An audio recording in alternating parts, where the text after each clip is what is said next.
À Kinshasa, une procession funéraire. Dans ce petit cercueil gisent les noms des dirigeants de Digital Congo. Ces journalistes ont décidé d'enterrer symboliquement leurs patrons qui ne les ont pas payés depuis des lustres.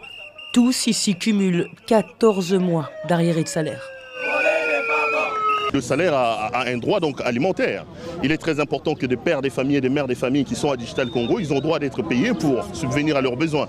À côté de ça, il y a un autre problème. Nous demandons à ce que l'employeur accepte que nous puissions mettre en place une délégation syndicale. Nous réclamons également la classification des employés. Près de 15 jours de grève et des tentatives de dialogue avec leur direction qui n'ont rien donné. L'inspection du travail a pourtant convoqué pour une conciliation les dirigeants de Digital Congo, un média proche de l'ancien président Joseph Kabila. Ils n'ont même pas pris la peine de se déplacer. L'employeur ne s'est pas présenté, il n'est pas à une première tentative comme ça. Vous allez vous souvenir que les collectifs des agents et cadres de Digital lui avaient adressé une correspondance pour solliciter une réunion extraordinaire à cet effet. Cela n'a pas été suivi de fait.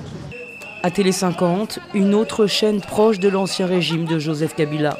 Début février, les mots d'ordre et la situation étaient peu ou prou les mêmes.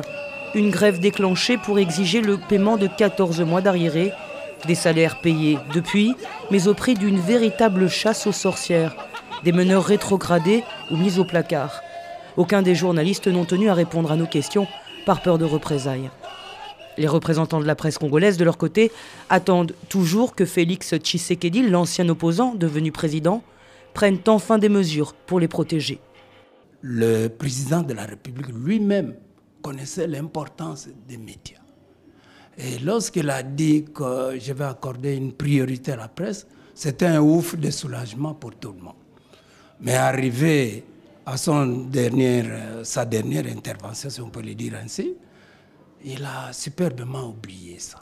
L'Union nationale de la presse du Congo et Journalistes en danger ont rédigé un mémorandum à l'attention du chef de l'État. Des revendications pour l'amélioration de leurs conditions de travail. Mais le document est resté sans réponse à ce jour.